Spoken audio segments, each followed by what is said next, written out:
Kind of like that. And well, welcome back, everybody. Um, we're East County Voices.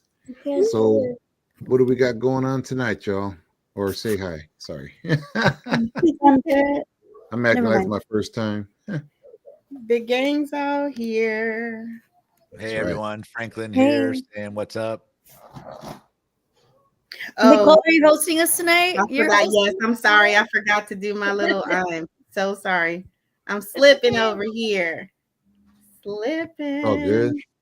Sorry, everybody. Um, we want to welcome everybody to the show. Mhm. Carlos, Well, Gavin, Frank, and Miss Patty. We have some good stuff for you tonight. We're going to give you some community updates. We're going to talk about the city council, especially Don Freitas' comments that we weren't too keen on. We're going to talk about the youth feeling silenced. We're going to talk about the school board decision that's coming down. And then Frank, of course, is going to give us our update on Gaza. And I think I saw some good information on that too. So looking forward to tonight's show. So we're going to start with community updates, right? Yes. Okay. updates. All What right. updates do we have? Um, Yesterday was lit. Yeah. We have school boards coming up. Stay active, stay involved. The Contra Costa County, they're watering down the African American Holistic Wellness Hub. I feel that we want to make sure that Antioch, our people that have been the most underserved, traumatized, hurt, gets it ASAP. Because all of a sudden, Lafayette and Candace Anderson's district needs an African American Holistic Wellness Hub. It's interesting. We Yeah. should have an African American Holistic Wellness Hub in every single county, Mm-hmm. but it's an interesting thing. So people out there, stay be on top. Pay attention to the conversations happening around the African American Holistic Wellness Hub. We need that. We need that. And we need to make sure it doesn't get watered down. Same with guaranteed income. Guaranteed income is still a thing. It's coming. We have it approved for the county. That means basic income checks are going to go to families that need it the most. There will be, um, you know, eligibility requirements, but we want to make sure that we have eyes on it and make sure it gets to the hands of the people that deserve it and need it the most, and make sure that Mhm. they get swindled or watered down by, oh, we need more of these people to get it. It's a lot. So pay attention. There's decisions being made. Martin Luther King Jr., there's the thing on Monday. There's the breakfast on the 20th. There's also the march coming up on the what day? All right, that's all I Also, got. We went over it last time. But yeah. Is there anything else? I'm pretty sure there is a march on Sycamore on the 20th, from 10 to 12. I'll definitely have to recheck with Portia about that, but I'm pretty positive on 120 in Antioch Sycamore is where it's going to start. So I'll definitely find out for sure and circle back on that. And of course, there's one also in Pittsburgh, from City Hall to School Street. I think it starts at 11 a.m. And then I know Gavin has something going on also on the 20th, right? For Martin Luther Mm, King. No, No, you don't? There's no breakfast or anything no, going on that day? that's Okay. the no That's branch your one. other one. That's Okay. I separate. got Okay. They do Okay. their own thing. Okay. Yeah. But it's a good thing. It's the breakfast, it's the adult branch. We want people to register and go. Yeah. Right? Okay. What you got, Frank? um I know that on Friday, January 17th, 10 to 11:30 a.m. there's an online training session about immigration and asylum with the Family Justice Center and Stand Together Contra Costa County. And it's training presented by Ali Sadi, director of Stand Together Contra Costa. So with all the stuff that may be coming up with our immigrant community, with the new administration coming in and talking about the mass deportations coming on day one. So you could find out more information. Let's see.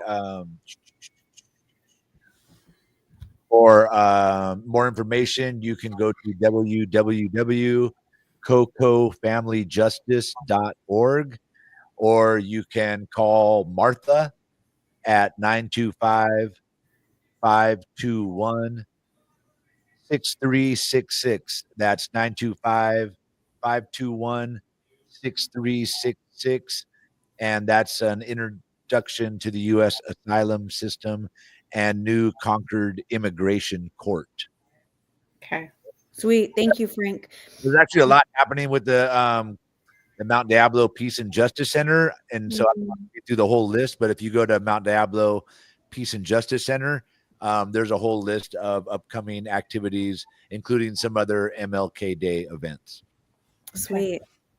Black History Month should be every day. Mm-hmm. MLK, we should honor that every day. Remind our youth and our everybody about the history and the fights that came before us. Hell yes. Should we transition into Antioch City Council if there's no more votes?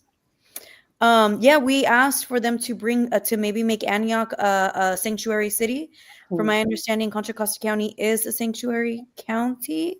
However, given the administration coming in, we want to make sure that our people are safe, and we can all go to our city councils and ask that they move to make cities sanctuary cities, so that our people don't live in fear of being deported by our local police or ICE and etc. So let's keep fighting for that. If you're out there, go to the city councils and ask for Antioch to become a sanctuary city. Hi, Bradley. Yes, we should. Hi, Rena. Yeah, and I would just add that I felt really good at the city council last night. It seems like with the new administration here in Antioch, that a lot of other folks are trying to come out and support the new administration, and they threw some folks, some youth up there to kind of slam our past mayor. And but we'll see how resilient and how much longevity they have, because we've been there. Right. I've been here for going past 10 years, so we're gonna stay. We're gonna be here and continue the work. And I think I felt like last night was a good example of that, because although they threw some folks up there and tried to make their points, I feel like the side of justice and equality and empowerment was way more powerful. Indeed. It was 1,000%. Way more unified. Yes. And I think it had way more solidarity with the community than the divisiveness that they were trying to attack a mayor that's not even mayor anymore. Right. Right. So it's like, come on, and then they threw out us that we're not going to the past. We don't need to talk about the past. We're going to the future. Tried it. Yeah. So, but all those tricks and shenanigans aside, I think that our community came out, spoke well, and the pressure is on them from the beginning to continue with the positive change that's happened. And I know that Ron Bernal, as mayor, had his campaign slogan that it's time for change, or something about change is coming. Right. But we reminded them that change came 4 years ago when the council got elected then, and that we would encourage them to continue with that positive change. So that's why I think we shined last night in that manner. And when Cassandra Quinto spoke, it was really moving. And I think she laid it out well. Heartfelt, of course, she always is. That let's see, what are you going to do? Nothing like you did before. Did you watch the show? Because you missed what I said about you. I missed the end of the meeting last night. So you still don't know what I said, huh? No, because let me tell you. Yeah, tell me. So I went back up after Don Freitas said that nonsense. Sorry, we're kind of segueing into Don Freitas early, but he said that nonsense about basically forgetting the past. So I went up and said, you cannot fix the future if you don't revisit the past. You have to fix the past. You have to be held accountable. You have to apologize. And I said, just like we apologized to the Asians, I said Lamar did that for what the city did to them. So I said, so there should be an apology for Catherine Wade, for Cassandra Quinto, for Frank Sterling. They should get keys to the city. There should be a ceremony. You need to apologize. You need to rectify what was done to them.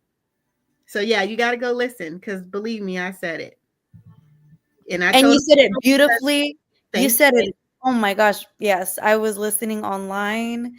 I loved all of our speakers. Everybody was so dope and came through with their own voice and reminding the people that yes, there's an apology. That's so key to the cities to Frank, key to the city to yes. Mm-hmm. Yep. Question. Yes. I'm sorry. Oh, hold on. Let's show this real quick. I got a question about the back. Love you. I got a question about the Back to the Blue. Okay. Oh God. You saw that truck out there with the sign on the back of it? They were there in the back of the they truck. were there, and I'm just observing, Mm. but I don't understand. Okay, back the blue. It means that they're for the police. They back the police. No matter what. So my question to you guys is, they were clapping for their cops when we were mentioning like when you had mentioned what's her name kept getting in your way, and then like they were going, yep, we sure did get in your way. Cabrera, the one that Yeah. Okay. They were clapping for that. Yep. But every time you guys turned around and gave the new chief of police, they didn't clap. None of them did. No. I'm like, so how does that Back the Blue work? Does it just work for the racist cops? Yes, absolutely. So yes. Observation. I don't know. I thought it was. That's a good observation. Back the Blue is the equivalent to All Lives Matter when you say Black Lives Matter. Ah, okay. Same thing. And they're starting a narrative against Chief Addington. They're pissed. They're very upset that I'm talking about Burkholder. They're talking about him on their little blog page. They're upset that he's getting a contract. They're very upset. Honestly, the Back to Blue people, I honestly think that they're worse than All Lives Matter. They are. I think they're a part of the a different organization. I won't say it, but y'all can fill in the blank. But yeah, I feel like they're part of that then more than anything, because the things that they do or support is not aligned with they. Oh, absolutely. Excuse me.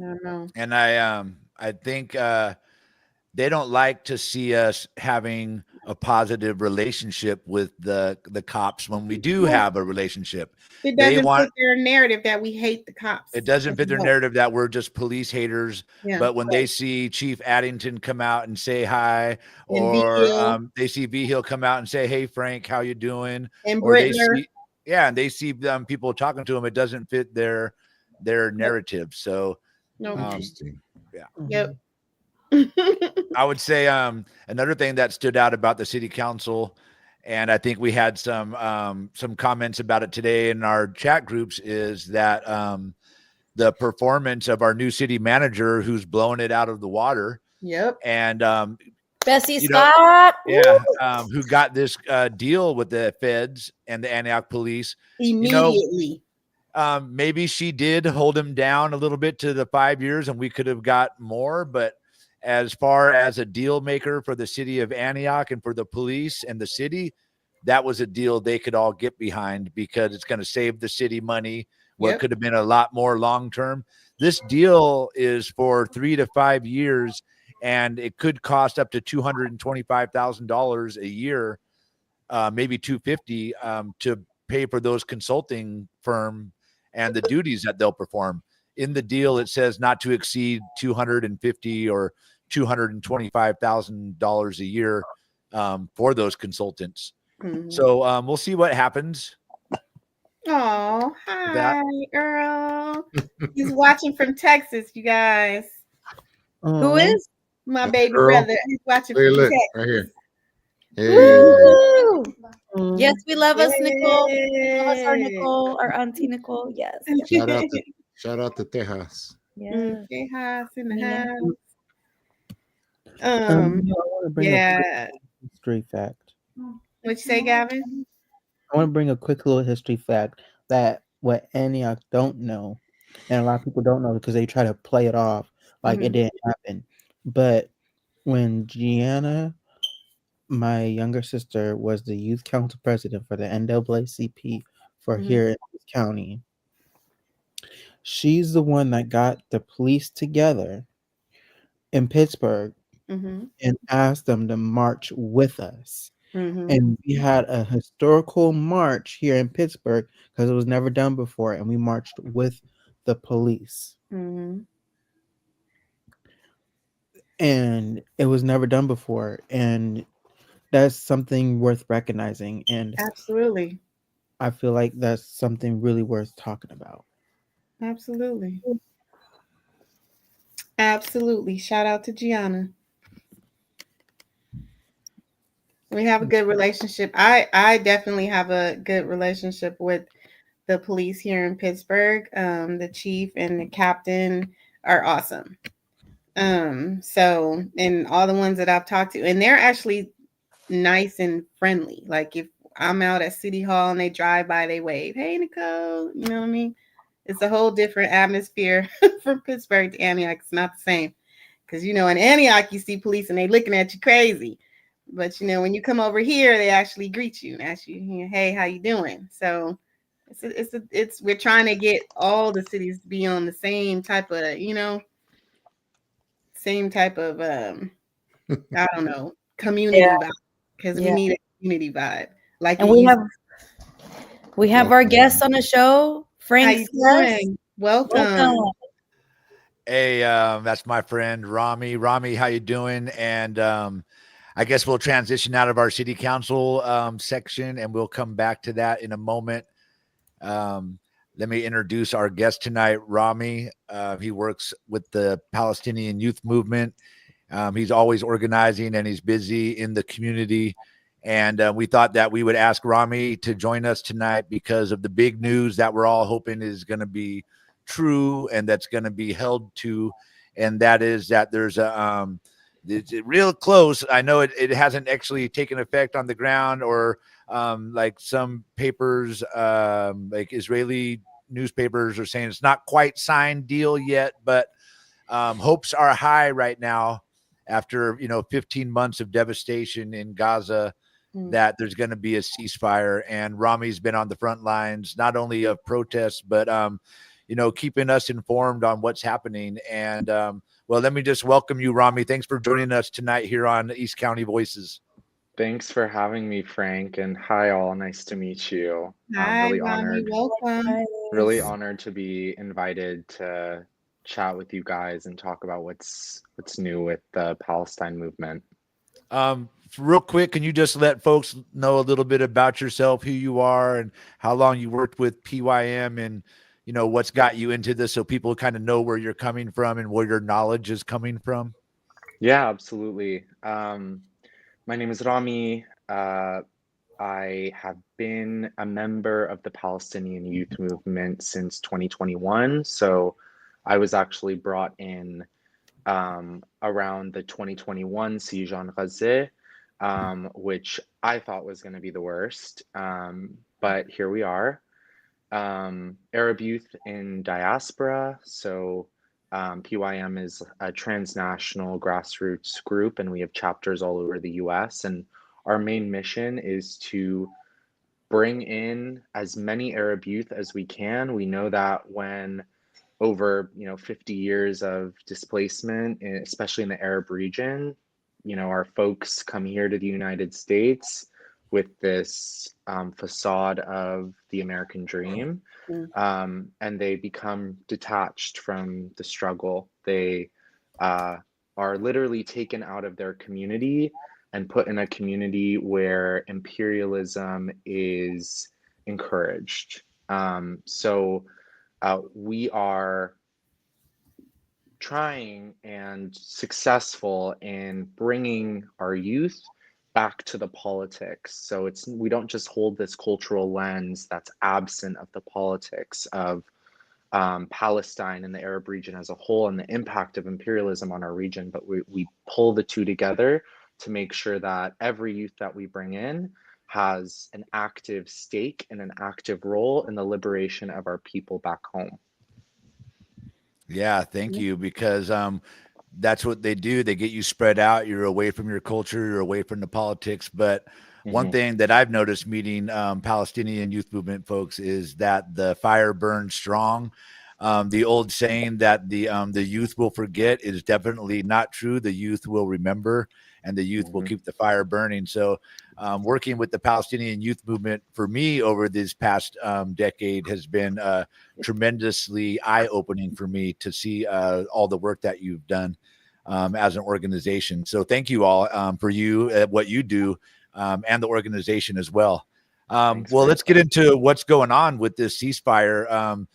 It's not a guaranteed end to hostilities. It's a 2-phase thing, 42 days for each phase.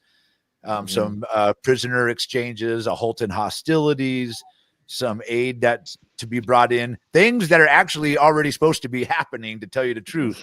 But let me get just your opinion, your hopes. What are you seeing? What are you hearing from folks? It's not supposed to really take effect, if it does go into effect, till Sunday. And we know that there's always going to be, I don't even know how to say it, but like a flurry of more devastation before the end or the hostilities. So how are you seeing this, Rami, as PYM and as just a person? Yeah. I mean, when I got the notification and the messages this morning, like, I would be lying if I didn't say I was so relieved. This is like really what we have been demanding. Sorry if there's any background noise. This has been our baseline floor demand for the past 16 months, is that there's a deal reached, because if you look back, if you see any of the press and the media that comes from the Palestinian resistance, this hostage deal was the goal from the beginning. So it is relieving to see. I mean, seeing the videos of our people in Gaza, like celebrating, like with drones overhead, like with bombing in the background, was really emotional and impactful. And it's like,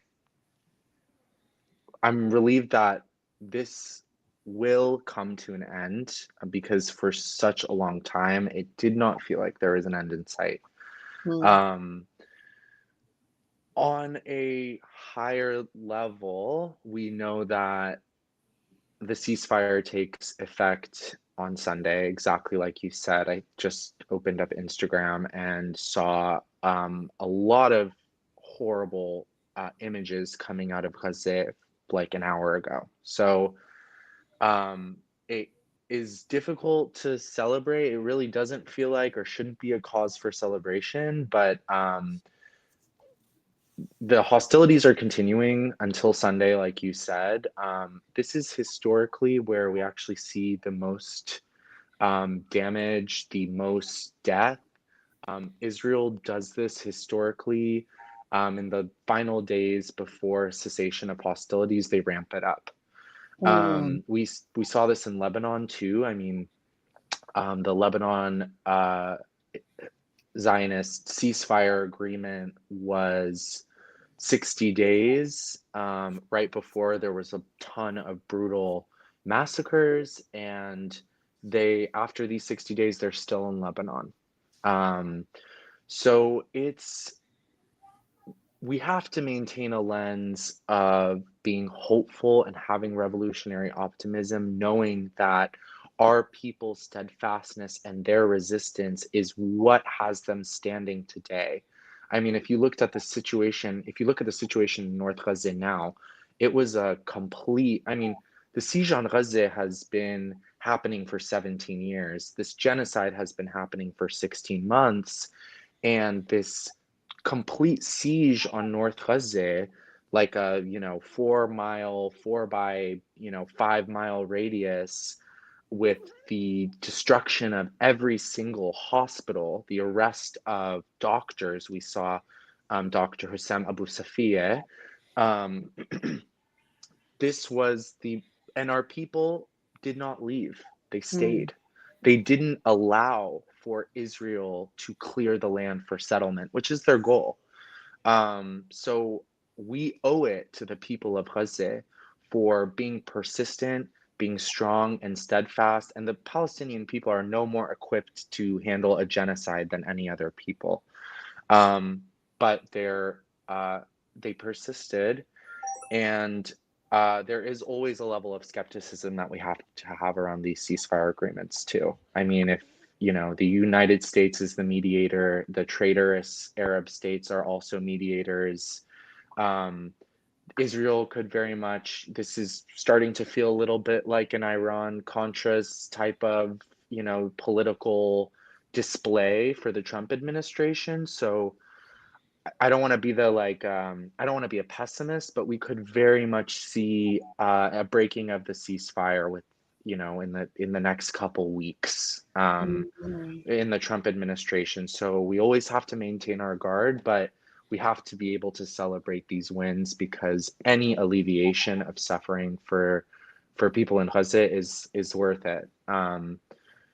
So that's kind of my top level bird's eye emotional political view on how I'm feeling about the ceasefire right now. Well, let me just ask you about what's going to be a massive prisoner exchange, I'll call it. A lot of people are calling it a hostage deal. I don't like to use that term because you'd have to use the same term for the Palestinians that are hostages, but they call them prisoners and the Israeli hostages. But to get beyond that, the exchange that's going to happen, it's going to happen supposedly after about 30 days, and Hamas will release 33 prisoners or hostages, and Israel will be releasing 30 Palestinian women and children for each one hostage prisoner held in detention. So talk about the disparity, I don't know the word, disparity between the prisoners, the hostages, the terms that they use, but I'm more about the numbers, because Hamas might be holding 100 plus maybe, but Israel has taken over 10,000 people prisoner just since October 7th, not to mention the thousands of people that have been in jail. And the first phase, they're talking about releasing Palestinian women and children from hostage. So talk about the exchange here, and hopefully we'll see some folks coming home on both sides. Yeah. I want to put some emphasis on what you just said, the 30 Palestinian children and women that are in prison, children in prison. This is almost like not even a question by the media, like, why are children being released from prison? Yeah, Israel has arrested, tortured, held in solitary confinement over 10,000 people since October 7th. And that's in addition to the thousands of Palestinians who have been in prison, locked away in Zionist jails before then. This was always really the goal of the resistance. The Zionist state, exactly modeled off the United States, uses the prison system, it's created to do so, to put away people who are in opposition to what the hegemonic politic is. So Palestinian resistance looks anywhere from October 7th to poetry and book writing and political figures and movement leaders. These are the types of people that are in Israeli jails. They are our mothers, our fathers, our children, and our political leaders.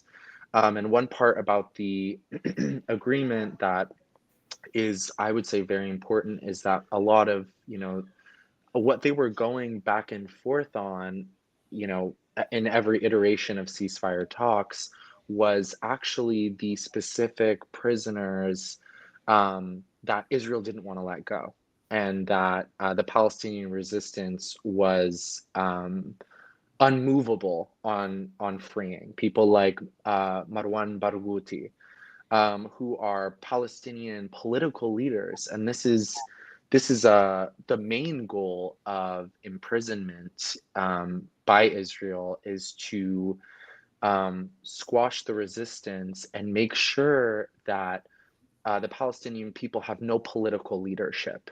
They have no unifying leadership. The Arab people tend to fragment sometimes, are unfortunately have fallen victim to a lot of secularism, and so the state will capitalize on that. And so having political leaders that can unify a broad swath of people, I wouldn't say is rare, but it's more difficult to come by in like across our struggle. And those are the leaders that Israel has kept in jail for 40 plus years. So a huge win is that Palestinian political leadership, amongst the thousands of children, women, and Palestinians being released, are the leadership that have the possibility to unite the Palestinian people under, what a state. So that's a big part of the ceasefire agreement. And I think just honestly the scale, from like hostage to prisoner, we're likely to see thousands of Palestinian prisoners freed by the end of this deal, if it plays out. But I think what's really, I think, egregious about all of this is that a deal like this could have been made, I mean, like within days of October 7th. What I read this deal and I don't understand what clause or what rule there is in the ceasefire agreement that couldn't have been done over a year ago. I mean, there's absolutely nothing that, other than maybe the aid that should have already been coming in, that's so dire and needed in this moment. This prisoner swap could have happened so long ago, and it speaks to the destruction that Israel wanted to cause, right? The genocide that Israel wanted to cause, and also being able to imprison 10,000 people over a year gives them some kind of bargaining chip of being able to, like, oh, we'll release the 10,000 prisoners that we, arrested in the last year.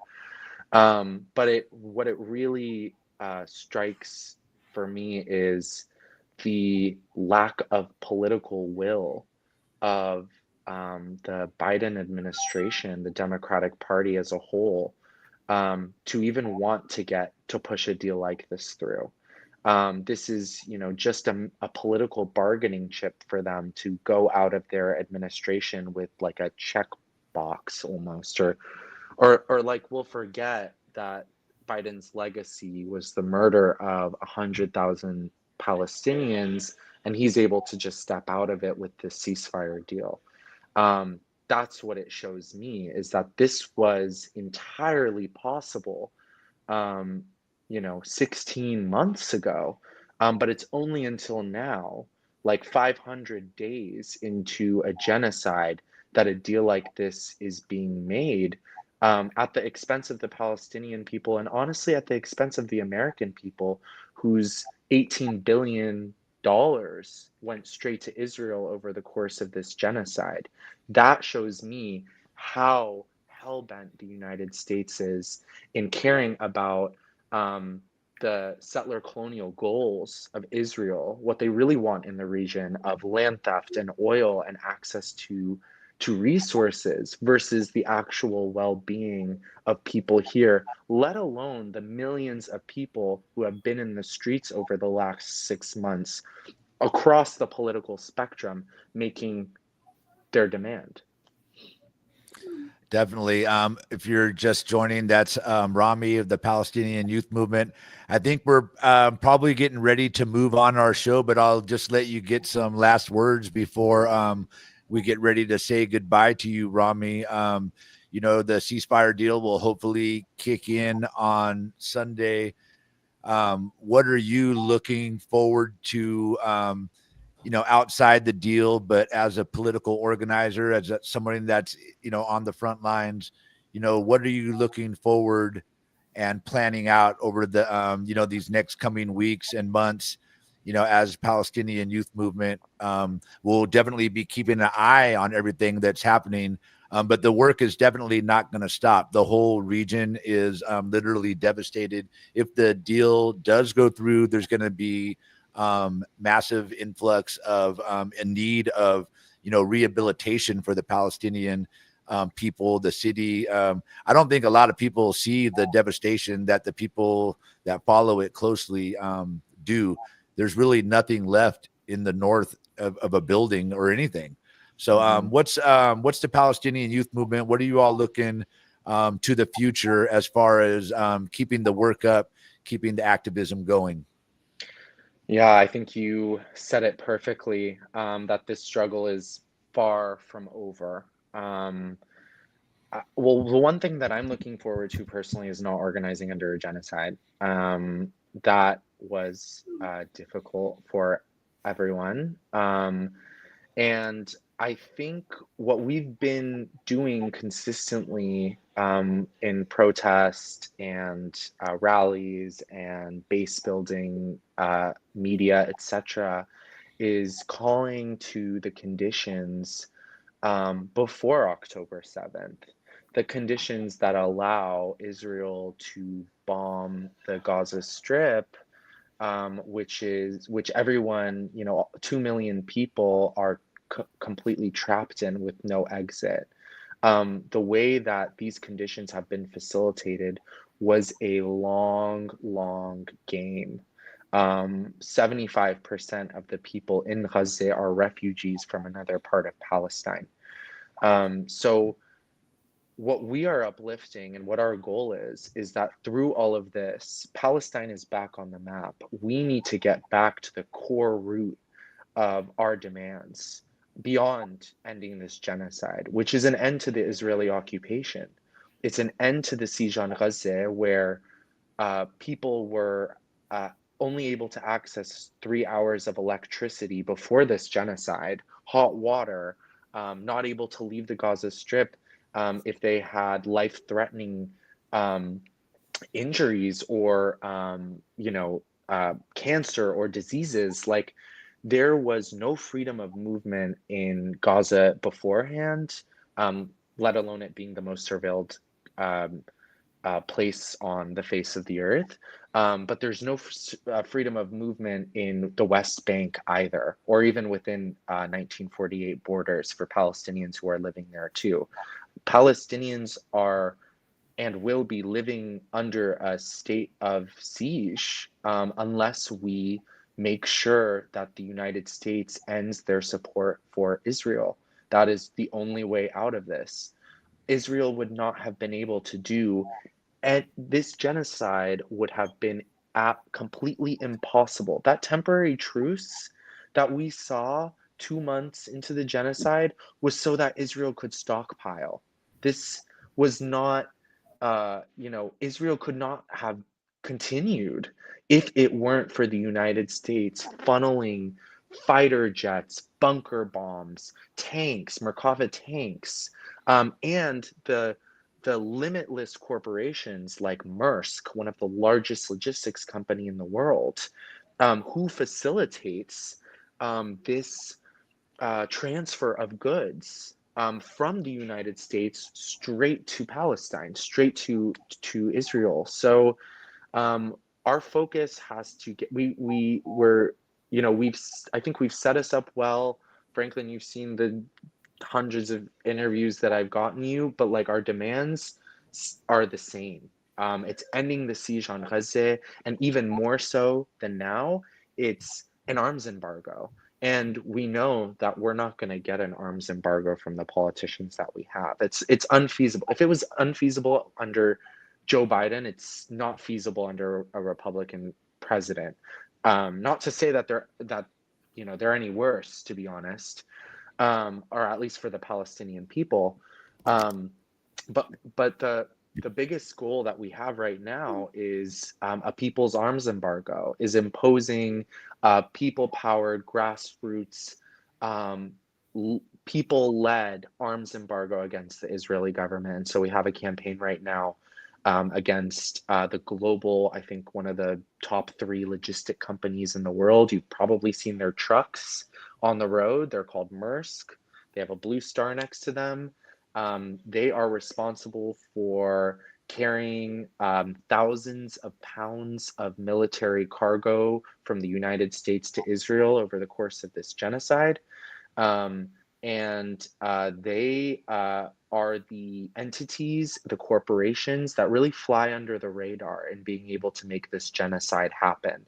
And so we're pulling the mask off, and we're showing the public that if we really want to stop arms, bombs, fighter jets from reaching Israel to carry out a genocide against our families, we need to go after the corporations that are literally trafficking these goods from the United States to Israel. And so that's our plan for the foreseeable future. You can go to maskoffmaersk.com for more information on that. Definitely. And a very successful campaign that's been ongoing. Mask Off Maersk have rerouted and paused a lot of weapons shipments. So you could check that out again, Mask Off Maersk. And mentioning the People's Arms Embargo, Thursday, January 23rd at 10 a.m., protesters will be gathering at Travis Air Force Base to again shut down Travis Air Force Base and demand that they stop the shipments of weapons to Israel. You could check out the Mount Diablo Peace and Justice and just search for the People's Arms Embargo on the internet. Well, I thank you very much, Rami. I know I took up a lot of time, and we're still going to continue on with our show unless anybody here wanted to ask you a question. I would just thank you, and I appreciate you always stepping up when I need you and get you on the air, and also stepping up, on the streets when it counts, and, being a leader for the community. So thank you. Thank you, Franklin. Appreciate you always. And I did want to plug, we do have an action tomorrow as well in San Francisco. So if you're located in the Bay Area, it's going to be at 6 p.m. at the Federal Building, right off of Civic Center BART. All right. Well, thank you very much, Rami. And people could find Palestinian Youth Movement on Instagram, Facebook. You got a specific handle? Yeah, it's Bay Area PYM on Instagram. That's how you keep up with the Bay Area updates for the Palestine movement. All right. Thank you very much, Rami. I appreciate you as always. Thanks, Franklin. Thank you, Rami. Bye, y'all. Nice for raising meeting you. awareness.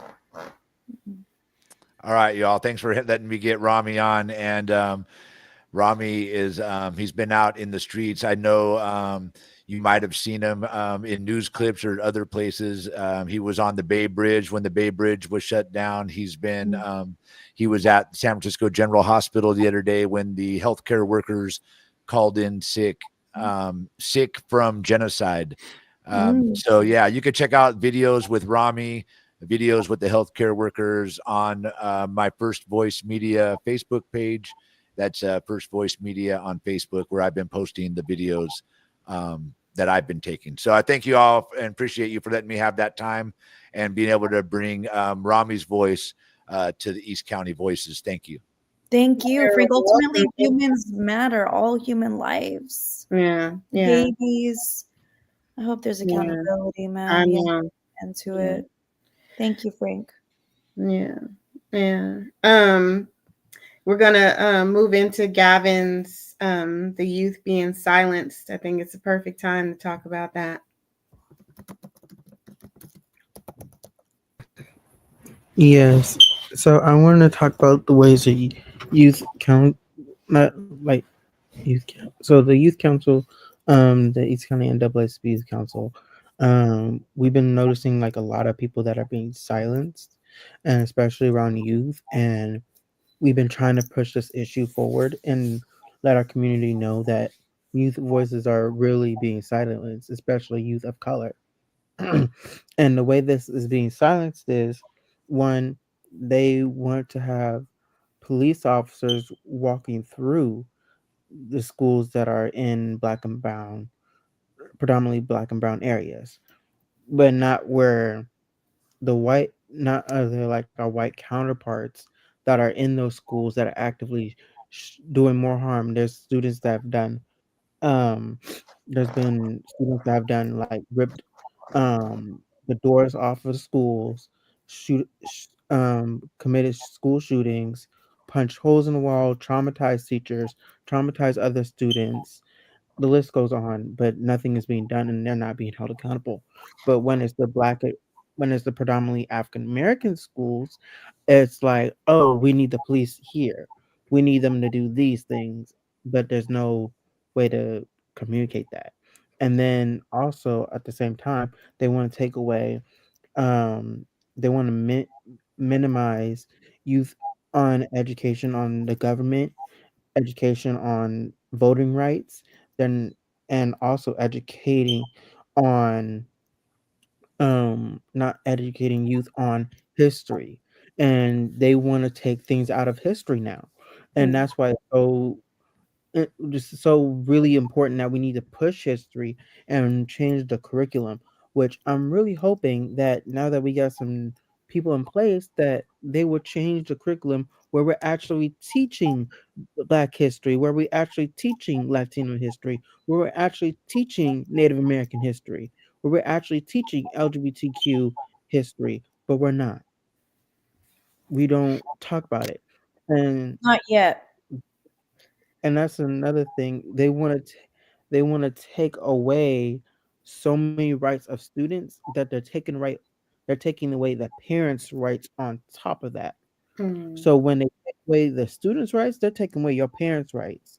And I don't know how you feel as a parent, but if you don't invest and empower your youth and your students, you're really not doing your job, because you need to empower and advocate for your students so they can thrive, because and invest in them, because it could be your rights as well being taken away. Now we want to take now they want to take away youth, there's certain readings, there's certain books that they don't want youth to read anymore. There's certain It's like all across the board. The students and youth at the age of like middle school, they can be on these boards and commission, and the schools are not letting you know, not even the superintendents. Not to say that all superintendents, but there's a stigma out there where they're not communicating that to these parents, and that these schools can actually do something. And when you go to the school board meeting, it is really funny how you have this so-called student talk about how great their school is and how great they did a cookie sale and stuff, but they don't talk about the actual issues of the students that are struggling. They don't talk about the students that are struggling with IEPs and 504s. They're not talking about the students that are getting bullied every day. They're not talking about the suicide rate that's going extremely higher for students. They don't talk about that. They don't talk about the mental health of the students. They don't talk about how students all across the board. And we need and students need a voice. At some point, we're going to need a voice, and I am encouraging youth and students and parents to take your youth and your students to these school board meetings and these city council meetings and the board of supervisor meetings, because this is where change happens, and they're taking away your rights. The Measure X fund, they want to take that and move it to Brentwood. They don't want a health and wellness center, the African American Wellness Center. They don't want that here. We need this here. We need these things and resources here. So when are we going to start not acting up, but firing back and being fired up about what is going to happen to our students, and how are we going to protect our parents' rights, and how are we going to protect our students' rights? And just because you are not a parent doesn't mean it won't affect you, because as soon as it affects the young people and affects the parents, that affects you. And one way or another, because you live, even though if you live in the same city or the city next to you has a school, it's going to affect you whether Okay. you live close or not. Yeah, let Patty talk about her portion of the. Go on, Patty. So it affects all of us because we pay the salaries for superintendents, for teachers, for folks to be in the school districts. Back in 2020, we protested for counselors, not cops, because they want to have the school resource officers. And we won that. We ended up rescinding that because how dare they put officers on campuses that are brutalizing students and re-traumatizing after the murder of George Floyd? Like, what we don't want to do is keep funneling youth and folks into our prison systems. We want to end the school to prison pipeline. And the next school board meeting is January 29th. It's going to be a Wednesday. We have to show up there. We have to show up before then. We have to write to our people because the last time I watched, it was a couple weeks ago, they're going to bring back SROs, but they're bringing it under a different name. It's a different acronym, same shit, different acronym. And that's unacceptable because the last time they were going to bring their homies, like 5 officers, former Cantando police chief was up in there ready to be there for that decision for them to approve it, which they did, but it was rescinded by the city. Thank God, because we had Lamar, Monica, Tamisha that, it took some protesting, and that's what we're going to have to do again because we need to spend and give more money. We already have security on the campuses. We have a solid school board. Yes. But we need to remind them that that's not the answer. We don't want to pay the salaries of probably retired police officers to be back on the campuses. No, absolutely not. So let's go to the school board. Let's let our school board trustees know that this is unacceptable. And if they do that, if they approve retired officers or more officers in these spaces, we're going backwards. Because the root cause of violence is from trauma, lack of resources, lack of counseling, violence. How do we combat that? Not with more violence, not by criminalizing people and like they did parents that were angry, that by serving them with restraining orders and discouraging parents to be part of the learning process for the students. We have breaking up families. They've been doing this for generations, breaking families apart. We cannot allow that. No. We also need a new superintendent. What's up? We got the former superintendent, Stephanie Anello, who kept voting for her own pay raises over and over and over again. And they want to get on Bessie Scott, our manager, about an evaluation. Ask them how many times Stephanie Anello got an evaluation. 0. Why was she making $250,000 with the grades and the quality of education that the youth was getting? Unacceptable. We need to put this new school board in check and let them know. No, we are not going back. They need to invest in the youth with resources and counseling opportunities. Mentors. Bridge to Builders is an amazing organization that's on the schools. They're there. They have ice for the kids. And if it wasn't for them, I don't think our babies would be safe. With the freaking leadership that was here and that toxic, racist cancer that still exists, because some of them retired, some of them quit, some of them are getting ready to retire because their leader bounced. But if you go into spaces on Antioch Rants and Raves, there was a post about why we shouldn't have the Black history of the student. Sorry, can you put that back up? What the Black history for seniors in high school started. I don't understand the question, but there needs to be Black history everywhere. It's still probably not taught. Yeah. I'm sorry. And talk about Don Freitas's comment also, because it ties in with this. Yeah, I missed it. I still got to rewatch that part, but y'all let's show up January 29th at the school board But before that, let them know publicly in writing, no, that's not the answer. No, absolutely not. We Yeah. want to end the school to prison pipeline. Period.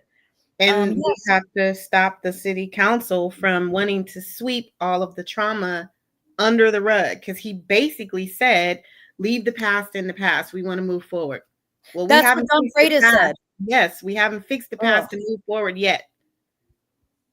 Yeah, we have to fix it first. We can move forward once we fix it.